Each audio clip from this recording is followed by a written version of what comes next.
अंकिताने phone केला होता तिच्या होणाऱ्या नवऱ्याला स्वतःचं रेस्टॉरंटसुद्धा ओपन करायचं आहे. तर मी जशी बाहेर आहे तशीच आतमध्ये राहीन. ती रिॲक्शन होती बाबा, पण तिथपर्यंत मी पोचेन की नाही हे मला माहिती नव्हतं. पण बिग बॉस मराठीच्या घरात कोकणी हार्टेड गर्ल म्हणजेच अंकिता प्रभू वालावालकर देखील होती आणि तिने हा सीझन खूप मोठ्या प्रमाणात गाजवला आहे. तिने पुरेपूर कोकणाचं नेतृत्व केलं आहे असं म्हणायला काहीच हरकत नाही. सो आता आपल्यासोबत आहे कोकणाची सगळ्यांची लाडकी चेडवा अंकिता. अंकिता, कसा असंस ग? एकदम मजेत. बघ, तू पण मालवणी शिकलंस म्हणजे माझा बिग बॉसचा प्रवास फळलो असं म्हणा हरकत नाही. तुझ्यामुळे आमच्या जी मालवणी भाषा आहे त्याच्यात खूप भर पडली आहे असं म्हणायला काहीच हरकत नाही आहे. बाकी तू जशी बिग बॉसच्या घरात जाताना जशी होतीस तशीच आहेस. स्वतःमध्ये काहीही बदल घडून दिलेला नाही आहेस. हे कसं काय जमून आलं आहे? जमवायचं काही नव्हतं. मी खूप आधीच ठरवलं होतं की या खेळामध्ये जर मी जाईन तर मी जशी बाहेर आहे तशीच आतमध्ये राहीन आणि ती तशीच राहिले. उलटं मला फक्त थोडीशी जाड झाले असं आईचं म्हणणे, पण मला असं वाटतं मी बारीक झाले कारण मला कपडे लूज होत आहेत. पण मी जशी आहे तशीच राहिले. क्या बात आहे. बिग बॉस मराठीच्या घरात अंकितासाठी सगळ्यात जास्त इमोशनल मुवमेंट होता तिचे बाबा जेव्हा घरात आलेले तेव्हा. पण तू ओव्हरऑल असं कधी ठरवलेलं काही बाबांना आता मी मुंबईला नेणार किंवा नंतर नेणार, किंवा बाबा कधीच यायला तयार नव्हते? कसं होतं ते?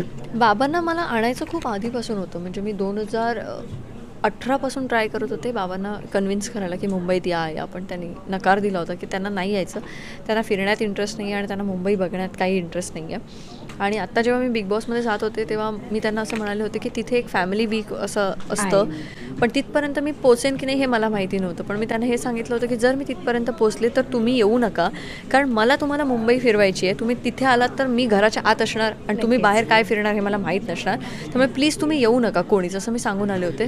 आणि जेव्हा मी घरात होते तेव्हा मी फुल कॉन्फिडन्स होता मला की बाबा येणार नाहीत, कारण मी सांगून आले तुम्ही यायचं नाही.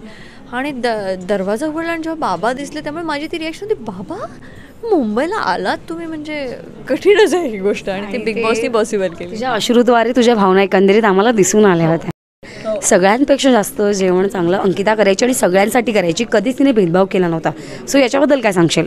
अंकिता खऱ्या आयुष्यात अशीच आहे, त्याच्यामुळे तिथेही काही तिने वेगळं नाही केलं. आणि मला जेवण बनवायला खूप आवडतं आणि जेवण खाऊ घालायला मला खूप जास्त आवडतं. मी वेगवेगळ्या पद्धती काहीतरी असं कोकणी ह्याला काहीतरी वेगळं हे द्यायला मला खूप आवडतं. पण एकच गोष्टीचं रिग्रेट आहे की मला तिथे त्यांना कोकणी पदार्थ करून घालता आले नाहीत. आमचे मसाले नव्हते, आमचं सगळं नव्हतं. किती वेळा सांगितलं बिग बॉसना घावणे बनवायला द्या, काहीतरी द्या, पण त्याने दिलंच नाही. पण खूप छान मी सगळ्यांचं, मला असं पोटभर कोणी जेवलं की खूप आनंद मिळतो. आमचं रेस्टॉरंटसुद्धा आहे आणि मला स्वतःचं रेस्टॉरंटसुद्धा ओपन करायचं आहे, त्यामुळे ती आवड असल्यामुळे ते मी केलं. कधीही आपण ठरवून कोणत्या टीममध्ये जात नाही. तसंच झालं, टीम ए वेगळी झाली, टीम बी वेगळी झाली. त्याबद्दल काय सांगशील? टीम ए ही पूर्णपणे गेमच्या माइंडसेटची लोकं होती, जी खूप आधीपासून त्या गेमचा विचार करून आली होती, पूर्ण अभ्यास करून आली होती.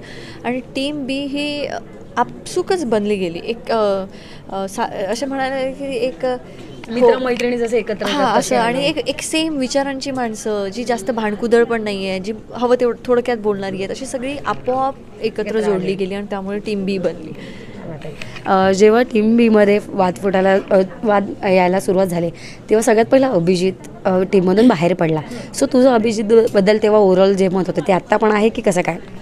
ते गेम 70 दिवसात माझी सगळी मतं ती 70 दिवसांपर्यंत होती आणि ती संपली. आणि मला वाटतं की आता बाहेर आल्यानंतर आम्ही आमच्या एका पहिल्या आयुष्यामध्ये आलो. तो एक खेळ होता, जो खेळ संपला आहे, खेळून झालेला आहे. सो आता बाहेर आल्यानंतर आपण नवीन ह्याने सगळ्या गोष्टींकडे बघितलं पाहिजे. बिग बॉस मराठीसाठी अंकिताला पहिल्यांदा कॉल आला तेव्हा अंकिताने कोणाला विचारलं, कोणाला सजेशन्स मागितलं की मी जाऊ की नको? अंकिताने सगळ्यात पहिलं स्वतःलाच विचारलं, बाई तुला जमणार आहे का?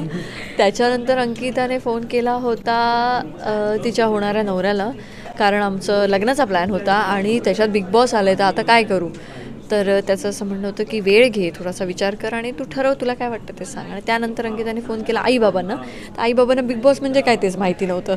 तर मी म्हटलं की तुमच्याकडे मी नंतर येते, मग मी पहिलं त्यालाच विचारते की काय करू.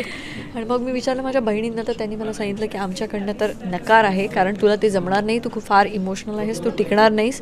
तर त्यांनी मला नकार दिल्यानंतर मी परत एकदा माझ्या नवऱ्याला विचारलं आणि मग त्याने सांगितलं की तू जर मेंटली स्टेबल राहणार असशील तर तू या प्रवासात पुढे जा, मी आहे, आपण सगळ्या बाकीच्या गोष्टी पोस्टपोन करू. आणि मग मी आईबाबांना सांगितलं की मी असं असं ठरवलं आहे. त्यांना मी गेम काय असतो तो समजावला आणि मग मी एंट्री घेतली. नक्कीच बिग बॉसमध्ये जाण्याच्या आधी ना अंकिताची एक खूप गोड पोस्ट होती की तिच्या होणाऱ्या नवऱ्याने तिला सांगितलेलं की तुझ्या मानसिक आरोग्याला कोणताही धक्का पोहोचणार नाही, याची तू पूर्णपणे काळजी घे.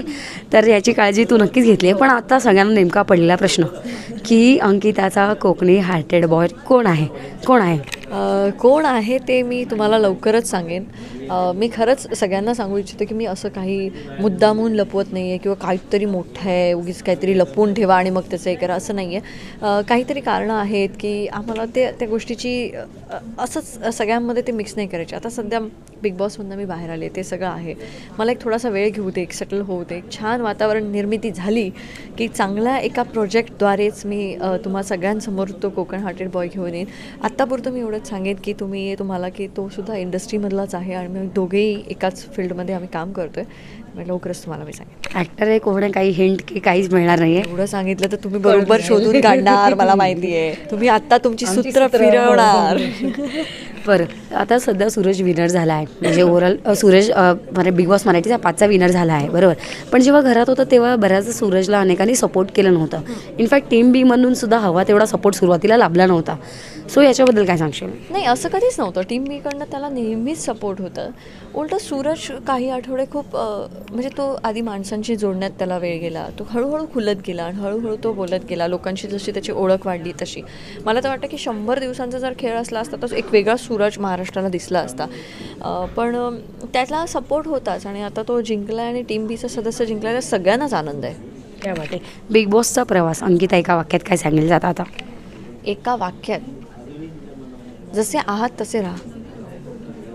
तर हा गेम खूप सोपा आहे आणि जो मला वाटला, कारण मी जशी आहे तशी राहिले आणि त्यामुळे महाराष्ट्र मला प्रेम देतो आहे. काय वाटते. खूप खूप धन्यवाद आणि तुला तुझ्या पुढील वाटचालीसाठी खूप खूप शुभेच्छा. थँक्यू.